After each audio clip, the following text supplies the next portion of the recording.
입양 설명드리고 있어요. 양부모는 성년이어야 해요. 당연하겠지요. 미성년자가 입양을 하는 것은 좀 이상하잖아요.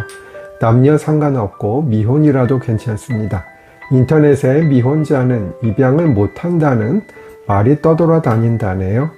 그리고 이미 자식이 있어도 상관없고요. 또 알아두셔야 할 것은 배우자 있는 사람은 배우자와 공동으로 해야 한다는 점입니다.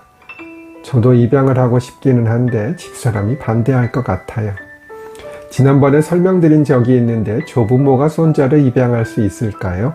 2심에서는 안 된다고 봤는데요. 대법원에서는 가능하다고 판시했습니다.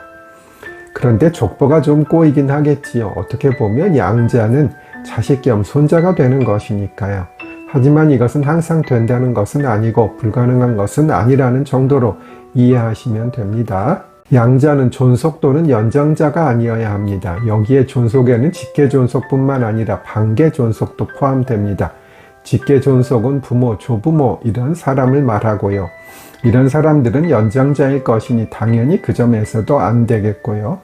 다만 반계존속은 연장자가 아닐 수도 있잖아요.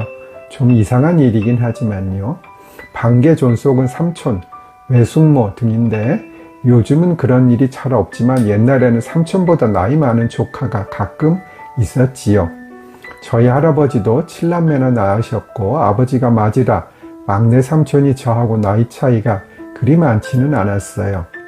다만 양자는 양친보다 조금이라도 어리면 되는 것이고 얼마 차이가 나야 한다는 규정은 없어요. 다음 쇼츠에서 좀 더 설명드릴게요. 1살 적은 아들이 가능할까요? 정답은 예스입니다. 양자가 양친보다 연장자만 아니면 돼요. 따라서 동갑이라 하더라도 하루라도 늦게 태어난 사람은 양자가 될 수 있다고 설명되어 있네요. 그런데 만약 생일이 같으면 어떻게 될까요?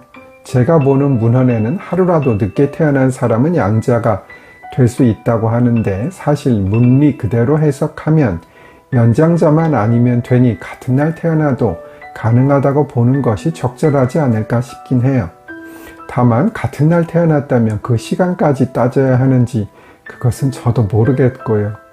법률을 하면 이런 실은 실제로 일어나지도 않을 것 같은 쓸데없는 일로 고민을 하기도 하네요. 제 견해는 같은 날 같은 시간에 태어나도 되고 다만 양자가 1초라도 더 빨리 태어났으면 안 된다 라고 하겠습니다. 미성년자가 양자가 되려면 부모의 동의를 받아야 해요. 그것은 당연해 보이긴 하죠.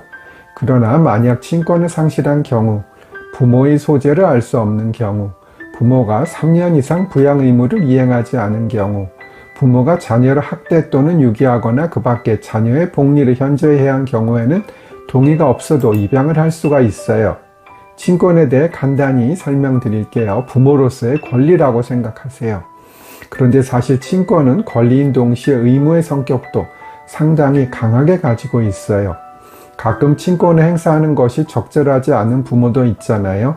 아이를 학대한다든가 하는 경우에 친권이 상실될 수 있다는 것도 알아두세요.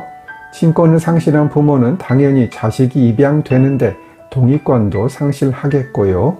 하루에 3개씩 쇼츠를 올리려니 그 소재가 좀 부족하긴 합니다. 그래서 또 법률 얘기 아닌 다른 얘기를 하네요. 제가 전공자도 아니고 음악에 그리 조예가 깊은 것은 아니나 그렇다고 아주 문외한은 아니고 곡은 꽤 많이 알긴 합니다. 전공자 중에서도 저보다 많은 곡을 알지 못하는 분이 있기는 하더라고요. 지금 제가 피아노를 배우고 있는 피아니스트 유청빈 선생님은 많은 곡을 아시지만 아주 가끔은 선생님 모르는 곡을 제가 찾아서 레슨해 달라고 하기도 하고요.